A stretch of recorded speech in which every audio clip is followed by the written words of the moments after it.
Renungan Minggu ke-18 masa biasa, tanggal 2 Agustus 2020. Selamat pagi saudara-saudari terkasih dalam Kristus. Saudara-saudara terkasih, selamat pagi. Selamat pagi, salam sehat, senyum selalu, berkah dalam. Saya berharap agar semuanya sehat dan sehat.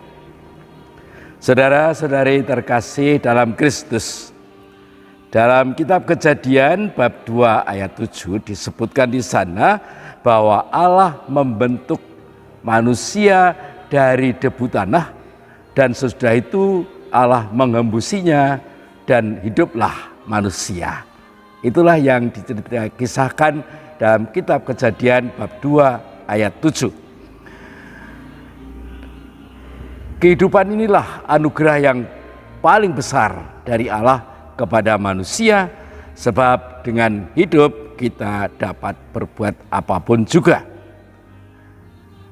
Kehidupan ini bukan hanya kehidupan biasa, melainkan kehidupan ilahi, sebab yang mengembusi adalah yang ilahi sendiri, dengan harapan agar dengan hembusan nafas ilahi ini kita dimampukan untuk dapat melaksanakan kehendak Sang Pencipta. Itulah maknanya kalau kita diciptakan segambar dan secitra dengan Sang Pencipta.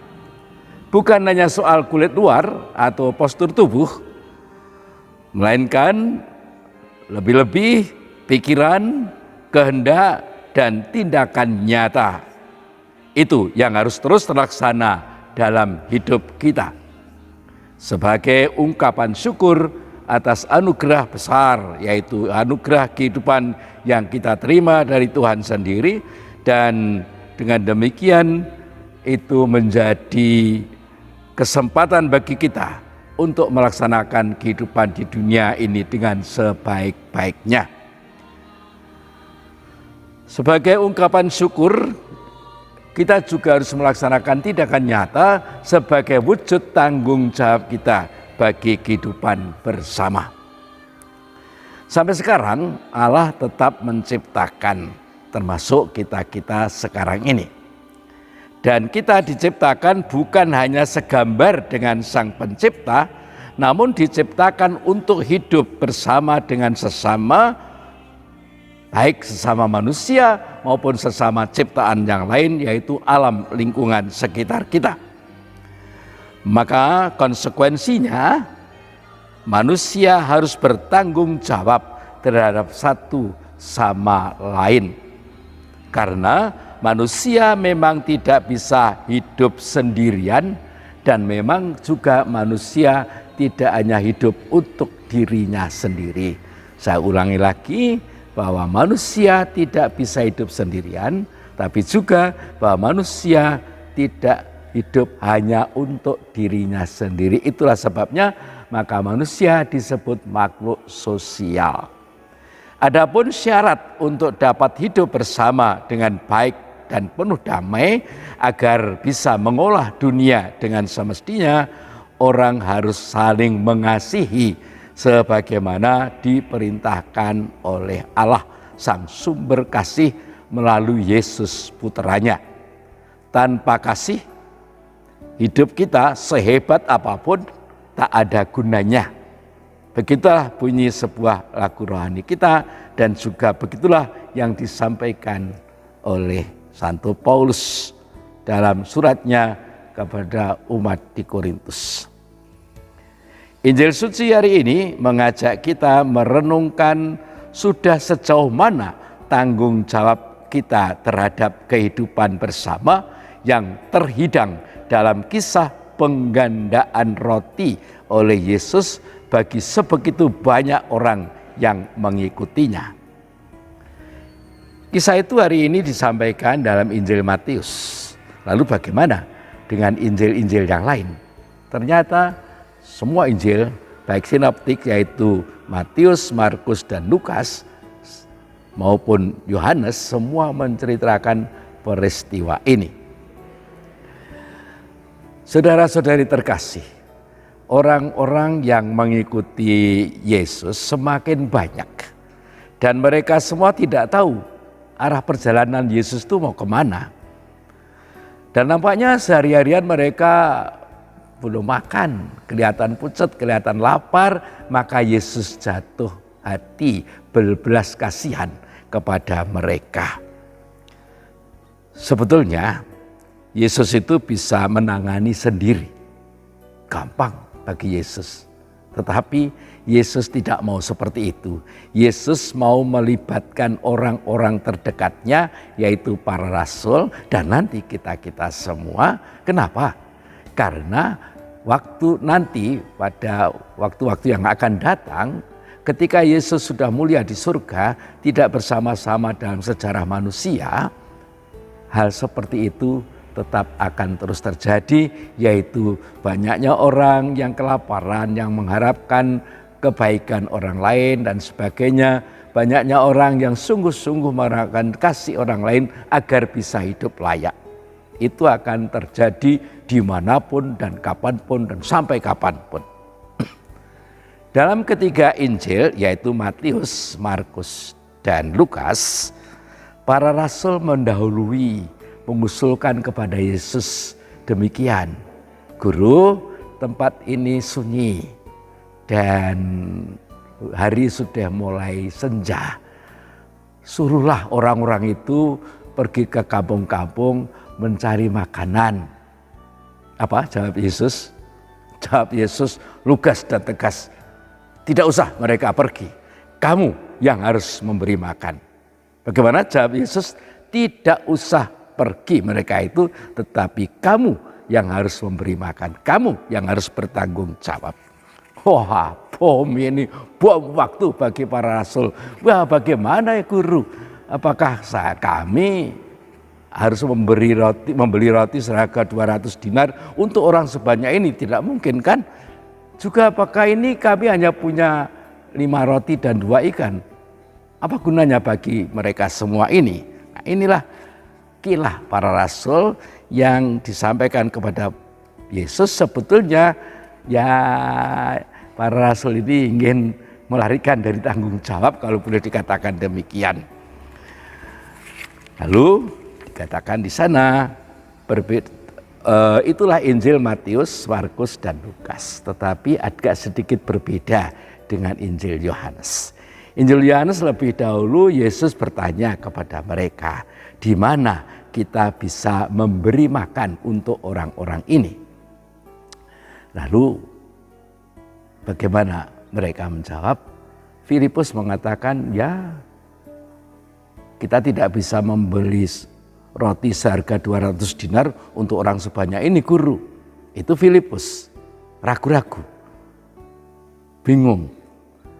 Tapi lalu ada yang lain yang lebih menarik, dan yang lain yang sederhana ini sangat menarik dan perlu menjadi permenungan bagi kita, yaitu bahwa Andreas mengatakan kepada pada Yesus, "Guru, ini ada seorang anak yang membawa 5 roti dan 2 ikan, 5 roti jelai dan 2 ikan." Dan apa yang terjadi? Si anak itu dengan tulus dan ikhlas memberikan bekalnya 5 roti dan 2 ikan itu kepada Andreas untuk kemudian diambil oleh Yesus. Nah, ini pelajaran yang sangat baik bagi kita. Secara tidak langsung si anak itu juga ikut bertanggung jawab terhadap orang yang sebanyak ini. Padahal mungkin roti itu diberikan oleh orang tuanya kepada dia untuk bekal dalam perjalanan mengikuti Yesus, atau mungkin roti ini diberikan pada anaknya untuk diserahkan atau dicaoske pada para rasul yang dulu pernah berkunjung di rumahnya. Ini kira-kira seperti itu. Nah, dia merelakan bekalnya. Dia merelakan bekalnya untuk orang lain. Begitu polos, begitu ikhlas. Tidak pakai prediksi, tidak pakai perhitungan macam-macam, pokoknya roti ini saya serahkan, monggo. Nah, sing nyatane sing tuwa awel, sing bocah cilik ikhlas, sing duwe panguwasa kakean rembug ning ora tumandang apa-apa, Sing wong cilik malah langsung tumandang gawe. Sing duwe kuasa gawe aturan werna-werna daki-daki ning mung duduk manis. Wong sing biasa ora kagian omong ning nyambut gawe, sepi ing pamrih. Kalau di bahasa Indonesia kan ya yang tua awal itu pelit, yang anak-anak ikhlas, yang punya kuasa memberi aturan macam-macam tapi duduk manis. Orang biasa, masyarakat rakyat biasa harus nungsang jempalik melaksanakan aturan-aturan itu semua dan di mana-mana diawasi. Nah, saudara sekalian, selanjutnya dan Yesus mengambil roti itu, lalu berdoa dan memberikan roti dan ikan itu kepada para rasul supaya dibagikan kepada orang banyak itu. Mungkin mereka masih ragu-ragu, namun tetap melaksanakan perintah Yesus. Untung saja mereka tidak sembunyi-sembunyi lalu dimakan sendiri. Sedikit aja makan sendiri saja. Oh, untungnya tidak. Itu namanya nguntet nek kaya ngono kuwi mau. Nah, banyak sekarang terjadi loh ya. Memiskinkan orang lain untuk mencari dana. Dan ketika dana itu sudah cair, sudah ada di tangan, tidak diberikan kepada mereka, tapi dipakai sendiri atau didum-dumke pada konco-konconya, pada kru-krunya. Nah, ini parah sekali kalau sampai terjadi seperti ini. Kok sebetulnya untuk orang yang tadi dilaporkan miskin, dimakan sendiri. Nah, tidak dikatakan bagaimana para rasul itu membagi-bagi itu, tapi kira-kira demikian. Cara mereka membagi tidak kok nyoh tidak, tapi dicuil-cuil. Dicuil-cuil itu dipecah-pecah, diberikan. Induknya yang pokoknya itu masih di tangan para rasul, dan sesudah selesai makan sangat hebat. Yesus mengatakan kumpulkanlah sisa-sisa mungkin yang ada di tangan para rasul dan mungkin ada yang di tangan orang-orang yang mungkin makannya pun tidak langsung begini tapi dicuil dan sebagainya. Itu sisa-sisanya dikumpulkan. Berapa saudara-saudara sekalian? 12 keranjang. Hebat juga. 5 roti dan 2 ikan untuk makan 5.000 laki-laki. Ya, perempuan tidak terhitung, tapi pasti lebih banyak. Anak-anak juga pasti lebih banyak. Nah, saya bayangkan kira-kira ya 15.000 begitulah. Nah, itulah yang terjadi. Nah, saudara-saudaraku terkasih dalam Kristus, tentu saja kita tidak boleh terpesona pada mukjizat ini. Namun kita harus memaknainya untuk zaman kita sekarang ini. Dan jangan berharap hal seperti itu akan terjadi persis sekarang ini. Wah, kalau hal itu terjadi persis sekarang ini, ya kasihan bakul roti dan bakul sembako gulung tikar tidak akan laku. Karena 5 roti 2 ikan langsung untuk 5.000 orang. Kalau ada 10 roti, kalau ada 20 roti, bagaimana? Wah, wong sak donya keduman kabeh. Bakul roti, bakul sembako, ora payu kabeh, gulung tikar. Tidak akan terjadi seperti itu. Jangan berharap terjadi seperti itu. Nah, mari kita belajar dari Yesus, para rasul, dan lebih-lebih si anak tadi. Yesus tergerak oleh belas kasihan, tanggap akan keadaan itu, lalu berbuat sesuatu yang nyata. Yesus tidak sendirian. Yesus mengajak para rasul supaya para rasul merasakan tanggung jawabnya mengurusi orang sebanyak ini. Pada awalnya mereka bingung, namun akhirnya ada jalan terang yang dibawa oleh seorang anak yang tulus. Tergerak oleh ketulusan hati anak itu, akhirnya setelah Yesus tadi berdoa dan memberkati makanan itu, lalu memberikan kepada para rasul, lalu para rasul bergerak untuk berbagi. Sebetulnya mukjizat itu saat ini sudah kerap terjadi. Oh ya? Iya. Kerap terjadi dalam kehidupan kita, dalam sikap solider bagi yang membutuhkan. Lebih-lebih dalam masa kesulitan, masa bencana seperti ini, ternyata tadi saya mendengar radio, solidaritas bangsa Indonesia sungguh sangat hebat. Terima kasih. Dan ini kita laksanakan di mana-mana. Ada yang secara pribadi, melihat kebutuhan sesama, lalu tergerak untuk bertindak solider. Bersolider dengan orang-orang yang lain, entah dengan membagi-bagi sembako secara diam-diam tetapi dengan tulus dan ikhlas, atau makanan siap santap, atau memberi modal usaha. Tidak diam-diam, tidak digembar-gemborkan.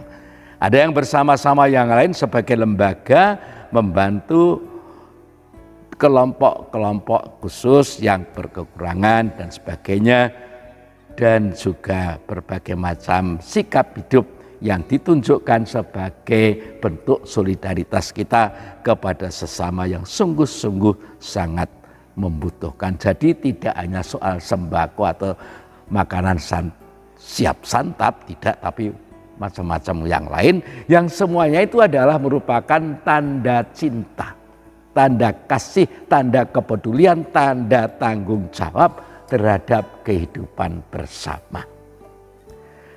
Dari kisah yang mengatakan bahwa dari 5 roti dan 2 ikan sesudah dibagikan kepada sekian banyak orang, akhirnya sisa 12 keranjang. Itu bagi kita saat ini merupakan lambang. Lambang apa? Bahwa cinta itu bila terus diamalkan dengan jujur, tulus, ikhlas, dan tidak menanti balas jasa, serta tidak untuk mengikat orang lain pada kita, cinta itu tidak pernah akan habis. Saya ulangi. Cinta itu bila terus diamalkan dengan jujur, tulus, ikhlas, dan tidak mengikat orang lain supaya lekat pada kita, cinta seperti itu tidak pernah akan habis. Malah turah-turah. Atau boleh dikatakan malah cinta kita akan semakin berkobar, semakin kuat. Itulah maknanya kalau kita diciptakan segambar dengan Allah. Namun bila diberikan tidak dengan tulus ikhlas dan hanya untuk pamer dan kemudian mengikat orang lain padanya, anehnya kok ya banyak orang yang tergiur dan memuji serta semerintil mengikutinya, seperti kebu atau sapi dikeluh di lubang hidungnya ditarik, sapi-sapi itu tidak apa-apa, harus manut kepada yang punya. Apapun kehendak si pemberi akan dituruti, maka cinta itu akan cepat habis. Kalau begitu gambar Allah padanya akan semakin pudar, bahkan menjadi gelap dan hilang. Sekali lagi, cinta palsu tidak akan berlangsung lama. Cinta palsu tidak akan berlangsung lama. Sebaliknya, cinta sejati akan tahan uji dan abadi. Saudara-saudari terkasih, Santo Paulus menasihati jemaat di Roma begini. Hendaklah kasih itu jangan pura-pura. Jauhilah yang jahat, lakukanlah yang baik. Hendaklah kamu saling mengasihi sebagai saudara dan saling mendahului dalam memberi hormat. Bersukacitalah dengan orang yang bersukacita, menangislah dengan orang yang menangis. Hendaklah kamu sehati sepikir dalam hidupmu bersama. Roma 12 ayat 9 dan selanjutnya. Maka saudara-saudari terkasih, sebagaimana orang yang melukis itu tidak sekali jadi, demikian pula segambar dengan Sang Pencipta pun tidak sekali jadi, membutuhkan proses panjang. Dalam berproses itu kita akan mengalami jatuh bangun sampai akhir hayat kita. Namun yang tetap setia akan menerima mahkota kehidupan. Amin. Salam sehat, senyum selalu. Terima kasih. Bayat 2 Agustus 2020, Yakobus Winarto PR, Romo Paroki Santa Maria Ratu Mbayat. Terima kasih.